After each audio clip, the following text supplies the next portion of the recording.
Last summer, opponents of the government's controversial Academies programme dared to hope that Tony Blair's big experiment would die when he left office. Surely, they thought, Gordon Brown would abandon a policy which they believed to be unfair, failing and a threat to the long-term health of state education.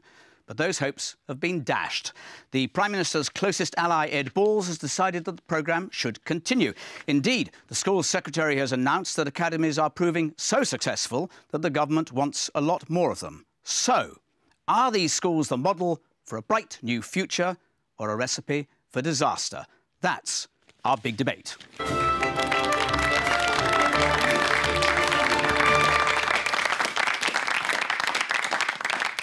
Good evening, and with me to make the case for and against academies, a high-powered panel, plus an audience of expert witnesses, parents, teachers and pupils on both sides of the argument. First, to get a sense of how the battle lines are drawn up, we're going to hear from two of our panellists from either side. Sir Michael Wilshaw, Principal of Mossbourne College in London and Director of Education at ARC, which aims to be setting up 7 academy schools up and running by the end of the year. In outline, what's the case for the academy schools? Well, I've been a head teacher for, 23 years now in London. The biggest difference to my life as a head came in 1991 when we got local management of schools. That meant that schools got their own budgets. And it made a very big difference to the school I was head of at the time, and the performance levels of the school that I was head of increased rapidly from 1991 onwards, because it gave autonomy, resources to the people who make a difference, the head teacher of the school and to the teachers in the school. And that's that autonomy and resources is the heart of the matter. And that autonomy is extended in the academy programme, and that's something I warmly support. When I was invited to become the head teacher of one of the first academies, and that word independence and autonomy was talked about, I grabbed at it, although academies were a new idea and I wasn't sure what they were about. OK, we'll hear much more of that case. Fiona Miller, journalist and very active campaigner against academy schools. Why? Well, I don't think the case has been made that simply becoming an academy and being independent will lead to success. And in fact, most of the objective data from GCSE results, contextual value added, Ofsted report shows a very mixed picture in terms of the performance of academies, not dissimilar to the performance of many other types of schools, community schools and voluntary aided schools. I've never heard a proper argument about why they need to be completely independent rather than just autonomous, in other words, not maintain schools. And I think that not being maintained brings considerable disadvantages because it's a fragmentation of the public state system and it leads to a diminution of rights for parents, for pupils and for teachers in those schools because their rights are not protected by the same body of law that the same people are protected by in the maintained sector. OK, let's begin to tease out those conflicting cases. In the first part of the programme, we're going to look specifically on how academies are working in practice. Are they delivering? Our first expert on this is Philip O'Hare.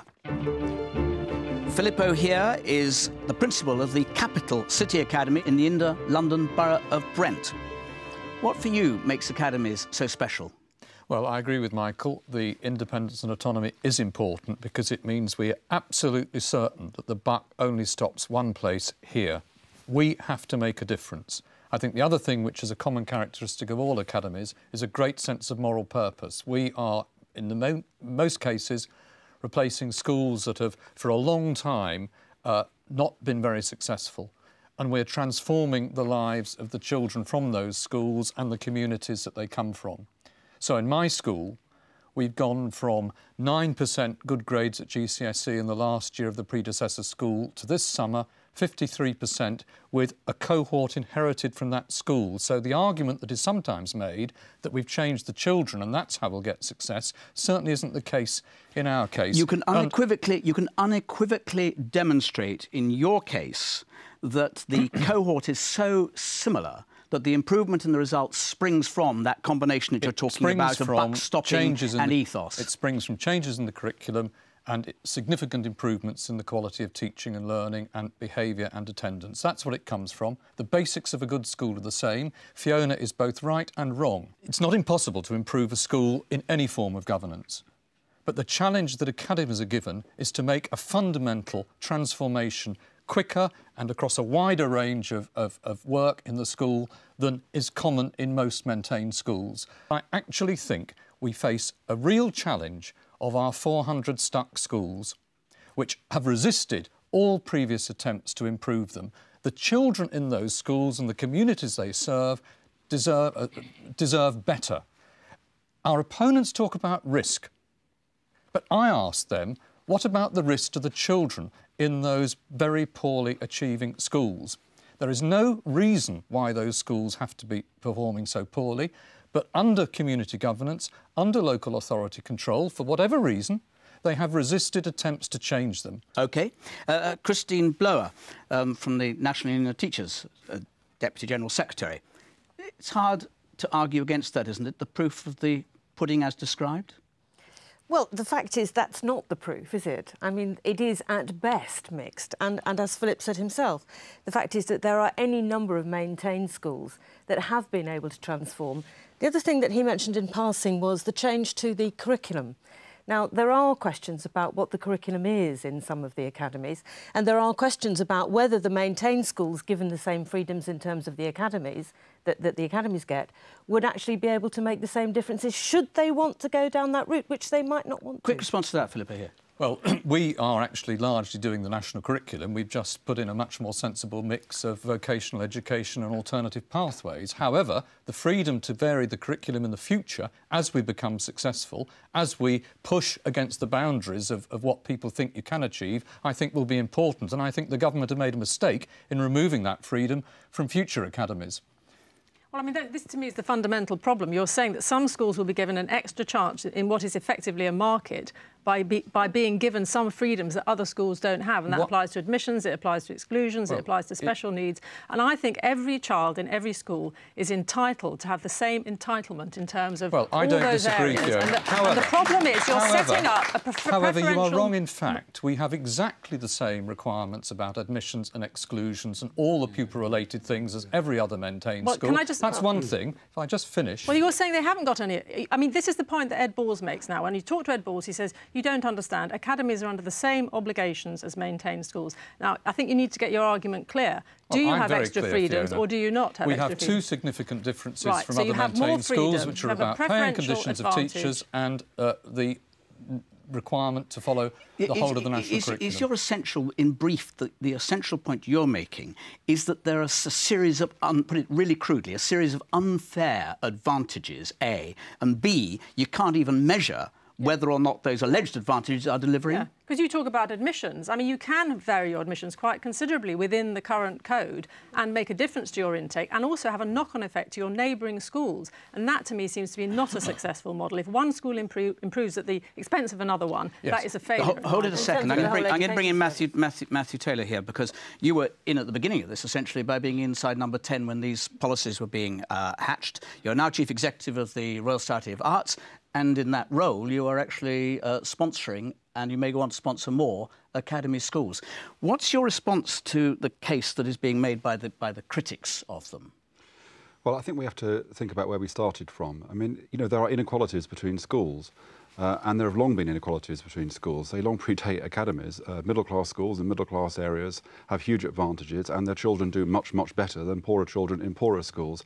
And there has, to be frank, been a shocking level of complacency from central and local government in the face of that failure at the poorest level for a very long time. I think our schools have improved overall, but I think if we're going to succeed, we have to have a lot of innovation in the system. We have to have a diversity of practice. And I think that what academies bring is they bring that kind of imagination, whether it's, you know, the Harris Academies joining together a successful school and a less successful school with a single examination code in order to get the teachers to pull together to improve the results, whether it's what we're going to be doing, which is taking the Opening Minds curriculum, which is a competence-based curriculum, and spreading that throughout the school that we're going to have in the Black Country. So I think that that diversity is good for the school, but actually it's good for the system as a whole, because having every school and every local authority, as was the case 20 or 30 years ago, in a sort of monoculture that can't be broken up. And it has to be remembered that the people who oppose academies also oppose specialist schools.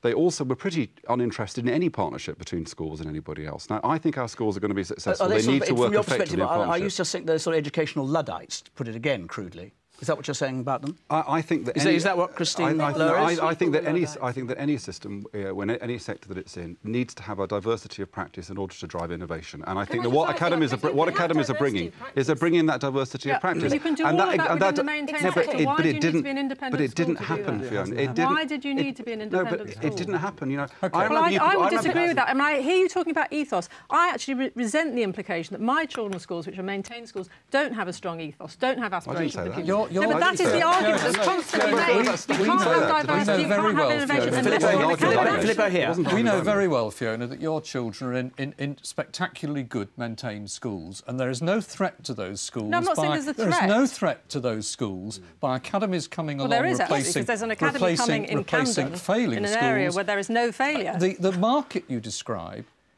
does exist, there is parental choice, but actually the real choice parents need is access to a good school. Yes. And a market which is characterised as it has been, much less since this government has been investing in education and doing various other things to get what I think has been very successful change, is all parents need access to a good school. That's all the academies are trying to do. Filippo here. Thank you very much indeed. I'm going to bring in now David Wootton, who is a pro-academy principal. On this question of success versus failure and successor school, predecessor school, can you actually judge whether or not it's working? I think you can, simply by looking at the statistics that some academies are producing.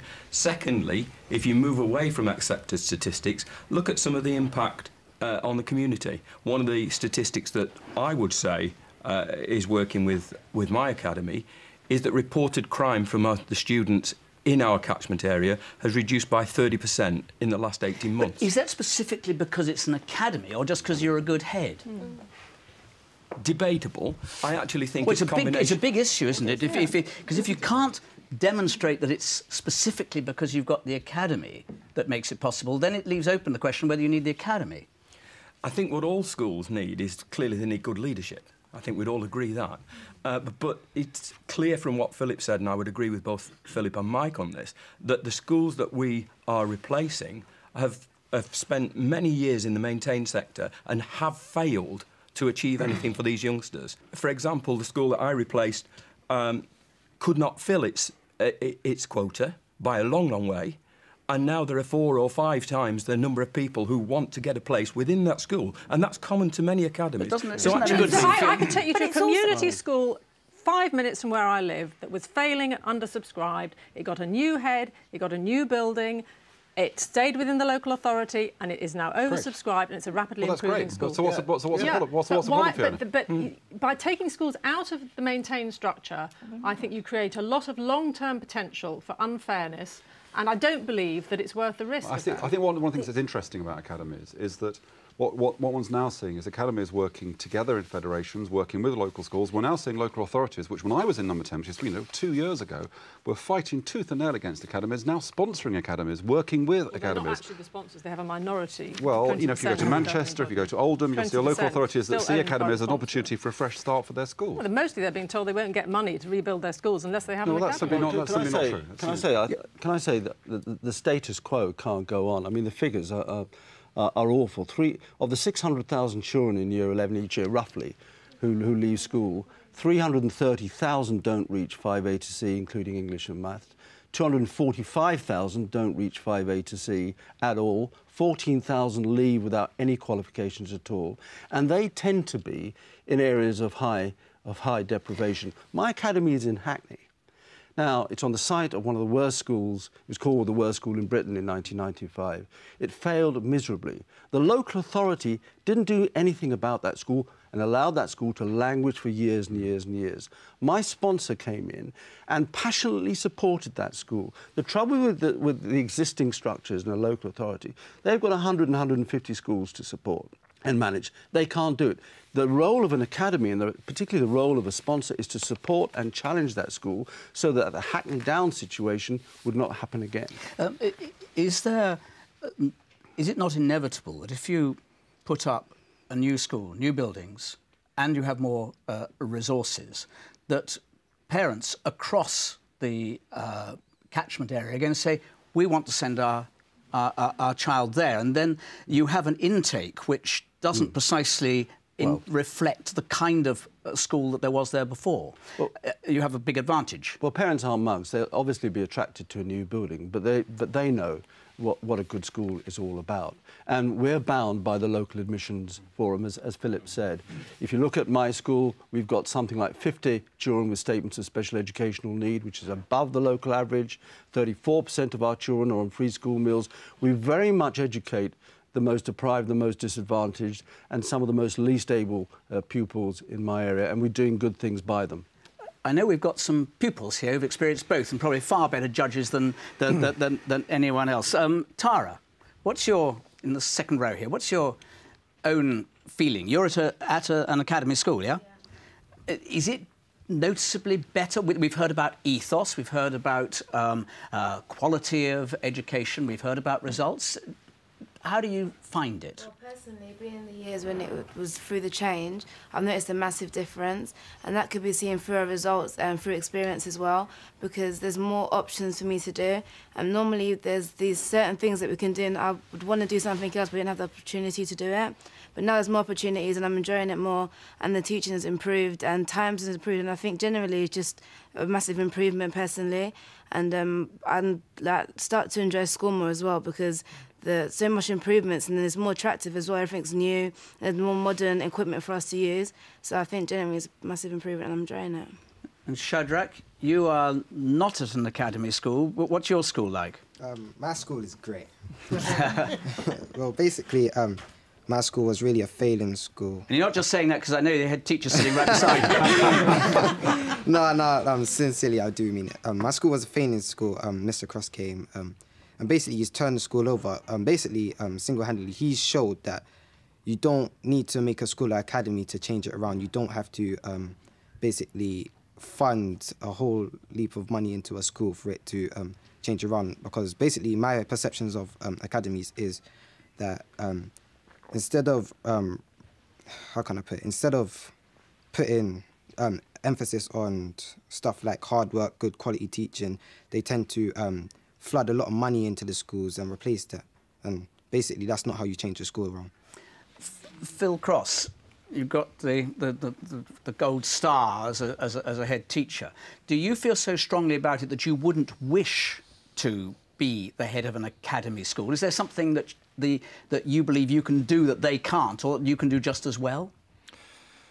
All I can reflect on is 3.5 years in my headship. The school was in special measures, failing, very low standards, like the expert witness we heard in favour of academies. We've been threatened with closure by a local authority. That seems on the surface to be a very good reason to get out of local authority control.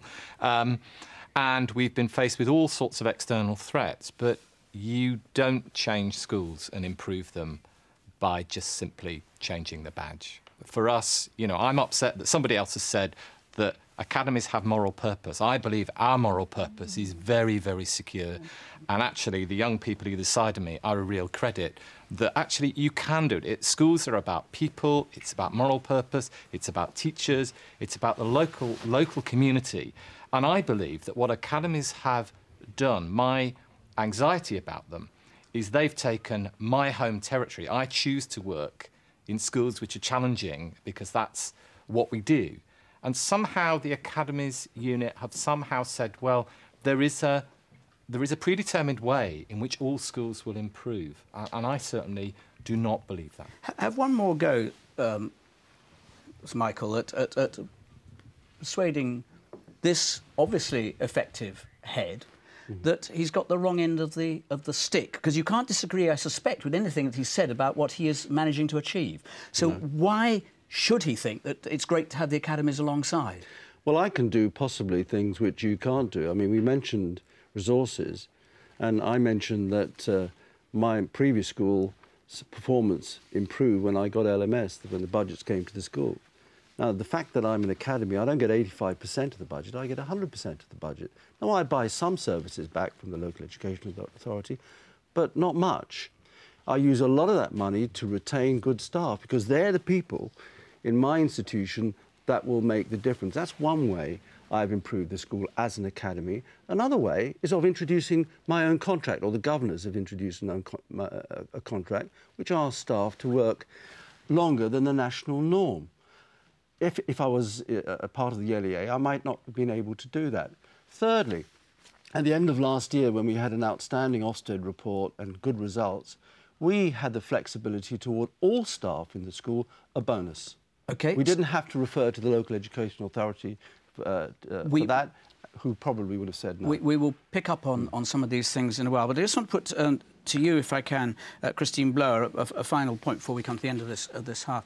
If you have, in an area, which is not uncommon, you have a failing school and you have two quite good comprehensive schools, and the failing school is going down, and an academy comes in and the standards rise, isn't that a good thing for the children? Isn't that a terrific step forward? Why should you be so root and branch opposed to having that improvement? It's an extremely good thing if schools which have had some difficulty begin to be better schools. That's absolutely the case. And it isn't the NUT's position that any school should fail.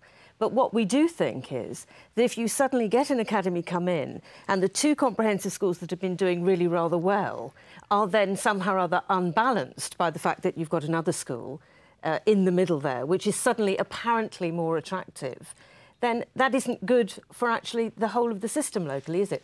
Our position is this, that if you want good schools everywhere, then what you do is have a similarity of purpose across all the schools. Why engender a dissatisfaction by saying this type of school is so much better? It isn't the type of school that's better. I agree with Matthew. Diversity of practice is fine. Diversity of institutions is not fine. Diversity of practice within institutions is what we need. You take us perfectly to where we're going to pick up in a moment. We're going to take a pause. Join us after the break for the second part of our big debate.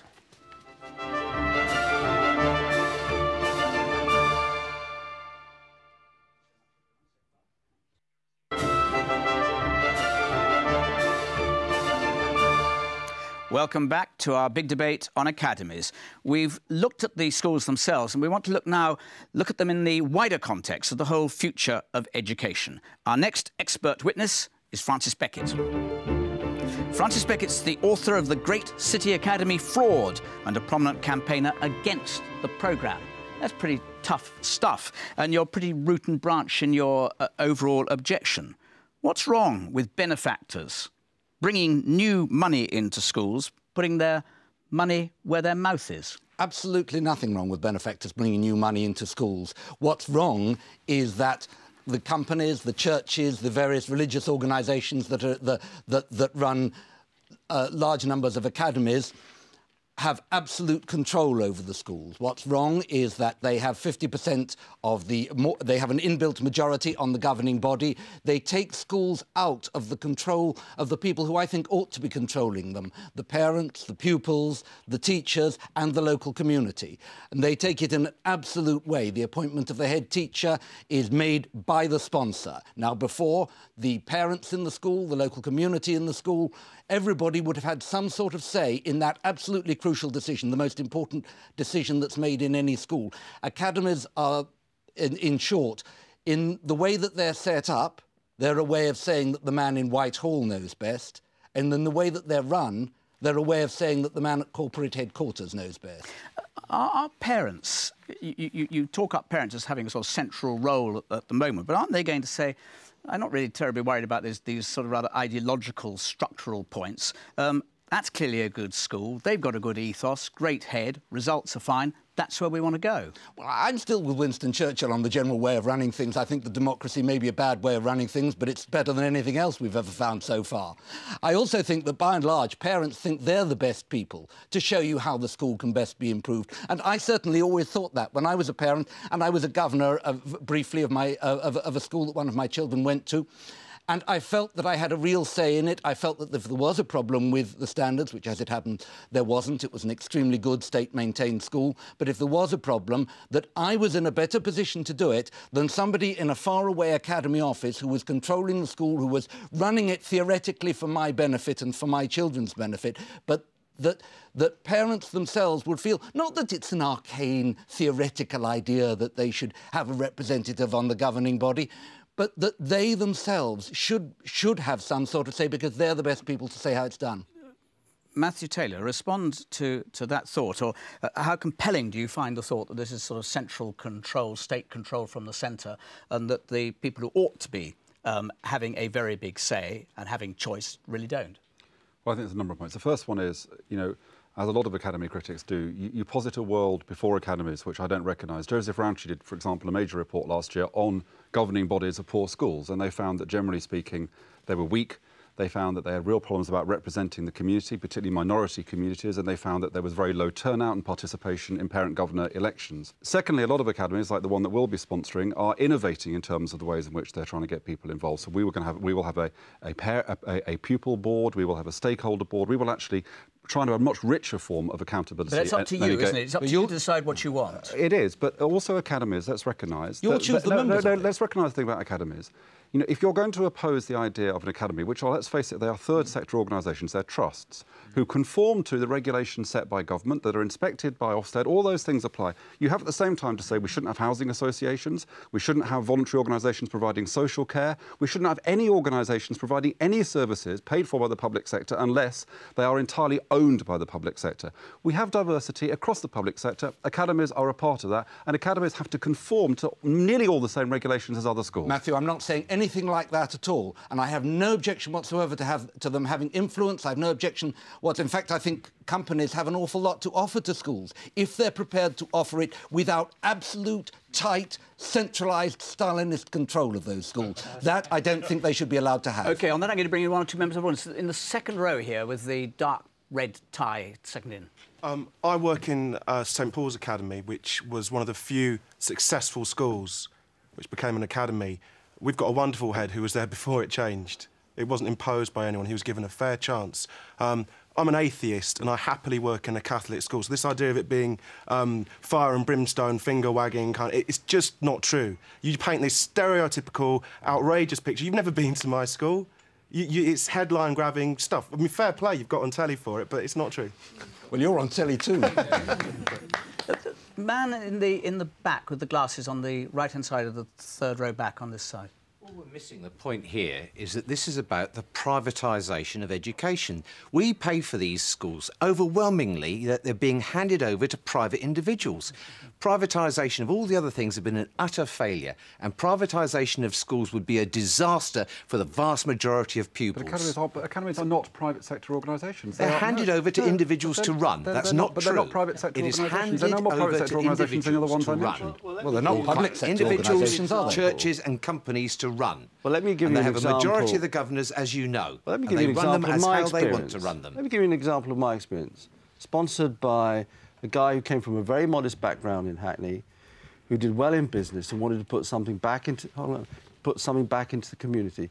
He formed a trust and was passionate about it. He didn't own the school in terms of ethos and culture. He said, you're the professionals, you get on with it and do it. Sadly, he's passed away, but he was a great supporter of the academy and actually challenged the academy to do better. And if I had a problem, he had a range of colleagues that he knew in business and elsewhere who could come and support me in my endeavours to raise What's wrong with that? The taxpayers are the sponsors. I go back to my original point about, I mean, they aren't actually covered by the same laws that cover maintained schools. So if parents have a complaint about an academy school, they can't go to their local authority, they can't go to the adjudicator, they can't go to the special needs tribunal, they have to take a totally different route, which goes back up to the Secretary of State, as Francis rightly says. So we're heading towards a situation where actually the department will be running 400+ schools, because there has to be some higher point of... But we heard the point being made there about all these special or sort of interest groups, and someone was saying you can use terrifying language. Does it worry you that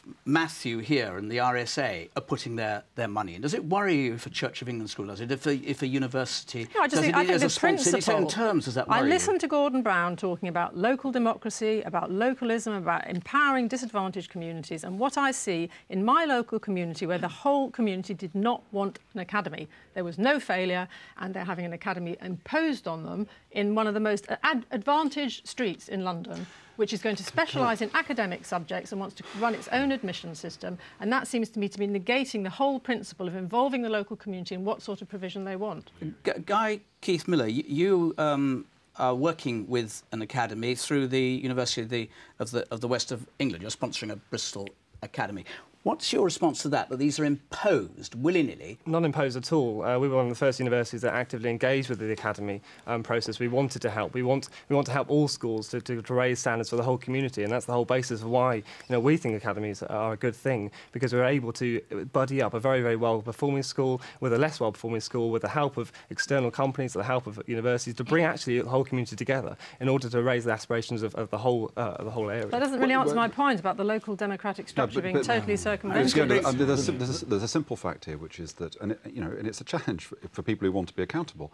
If you undertake a survey of parents before academies are set up, you will probably find in most cases that parents they don't want it. They have read a lot of material that's come to them from the NET and various other places. If you ask those same parents 2 years after the academy is set up, you'll get a completely different response. And the parents in the other local schools? No, well, we heard earlier that other schools have been damaged by academies, and the challenge I give to you is 83 academies. Give me some examples of schools that have been damaged. Which introduced the fair banding system, which banded against its own applicant pool, so it had a very favourable and extremely large applicant pool, and went from being a broadly comprehensive school to one that had a largely top band intake.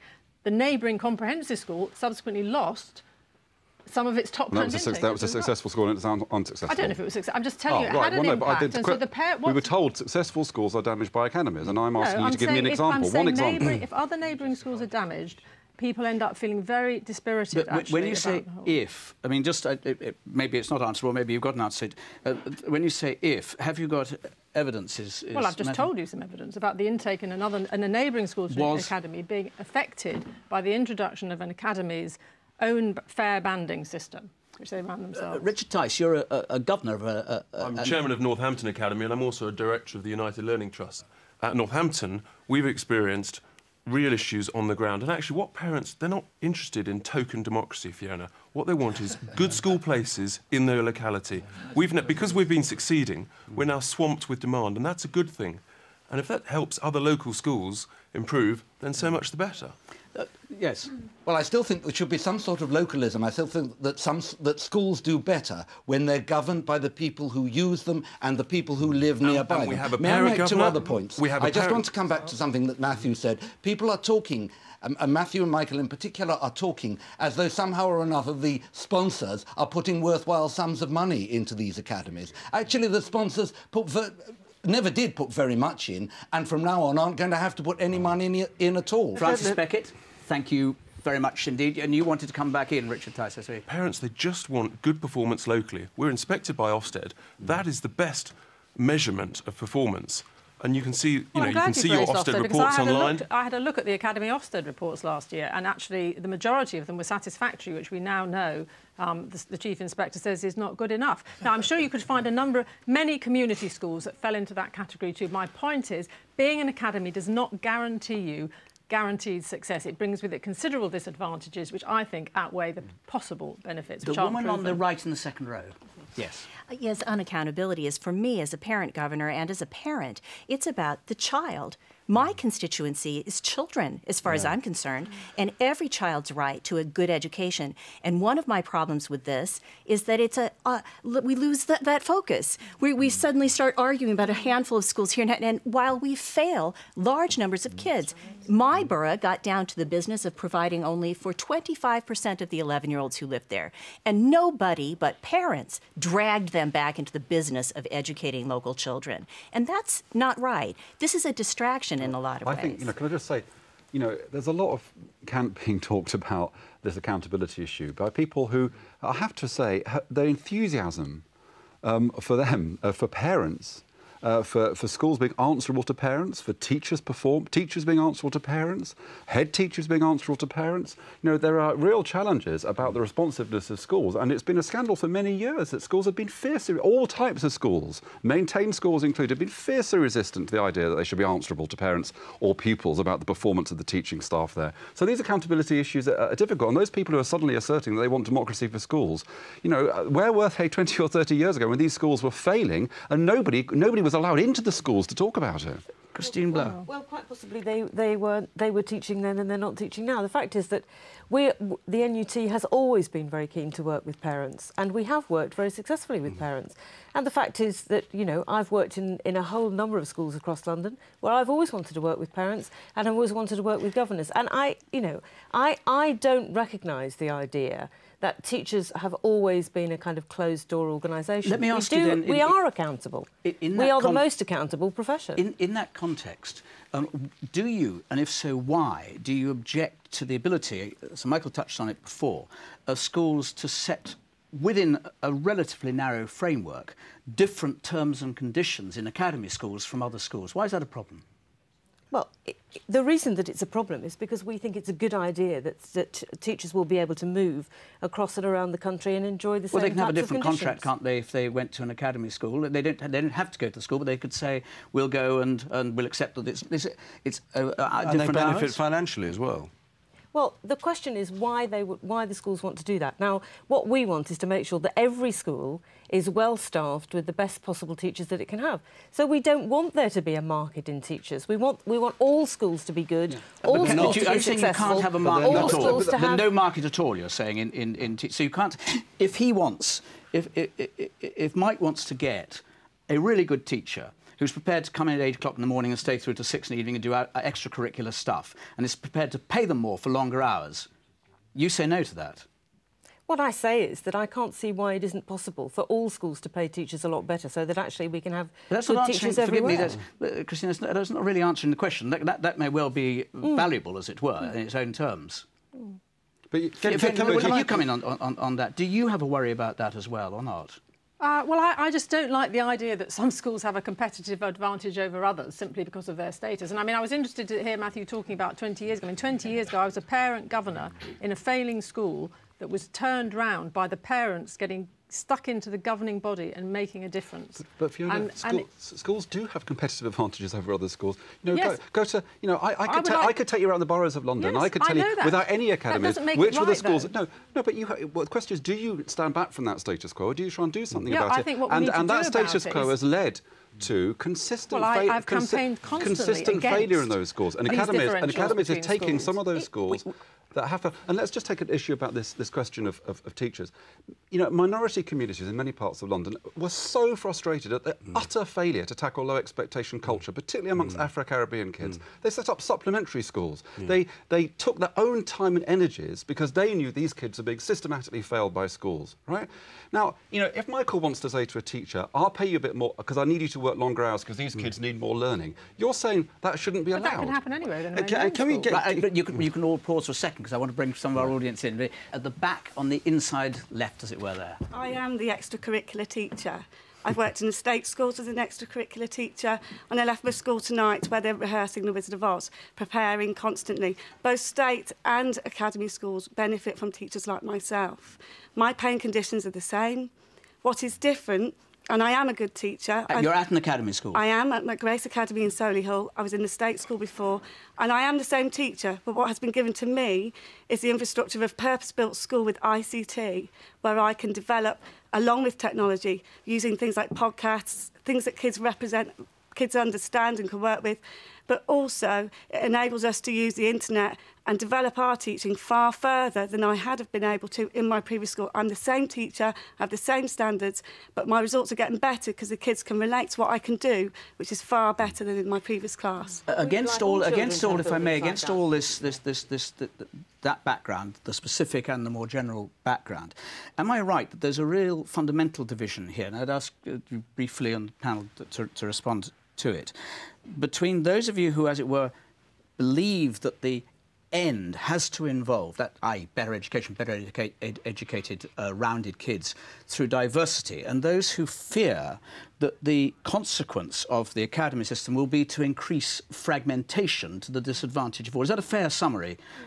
First, Fiona, you first. Very briefly. I'm not against diversity at all, and I don't like the way anybody who's against academies is lumped into this sort of group of Luddites that don't want any progress in education. There's a lot of radical reform I would like to see in education. I mean, it's a separate discussion, but I think there are a lot of things we could be doing that would be more effective than simply putting pressure on local authorities to lose their schools to private sponsors who, frankly, have not yet demonstrated that they're any better than local authorities in every case. Sir Michael.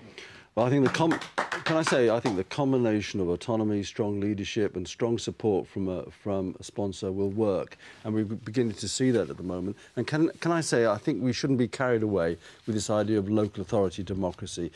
Local authorities are still charged by the government to intervene in proportion to success and to improve schools. If you look at my borough, Hackney, they didn't do that. Consequently, they were taken over by a private company. If you look at Islington, they didn't do that, and they were taken over by a private company. If you look at Southwark, they didn't do that, and they were taken over by a private company, and that's been replicated elsewhere. And that's been replicated elsewhere. So let's get away from this idea that somehow local democracy is going to improve. I'm not talking about local authorities. I'm talking about local people being able to exercise leverage over their school. Well, Christine Blow. Well, I'm with Fiona on this. I mean, we're not opposed to diversity. Schools have different ethos. Maintained schools vary quite considerably, and it's nice to go into different schools and see different things operating. And within the school, there would be a variety of practice. What I'm opposed to is the idea that you have some kind of hierarchy that causes a problem, and particularly that takes schools away from their local community, as Fiona says. I personally still have more of a brief for local authorities than Sir Michael seems to have, and I do think that local authorities can do some extremely good work. But I also want schools to work together within the maintained sector. Quick and final word, Matthew. There is a hierarchy of schools in every part of the country, and everybody knows it, and that's been a pretty vicious hierarchy, and the schools at the bottom have failed. What academies are doing in many places, not everywhere, but in many places, is they're finally breaking up that hierarchy and getting schools that have consistently been locked out to be popular and effective schools. And then somebody else goes to the bottom of the hierarchy. No. Yes, of course, there's always a hierarchy. There's no doubt that this, as they say, could go on and on and on, but we do have to stop. I'm sorry for those, can't bring everyone in. Thank you for participating in this discussion. So thanks to everyone in this studio. I hope you'll be able to join me for our next big debate. Till then, goodbye.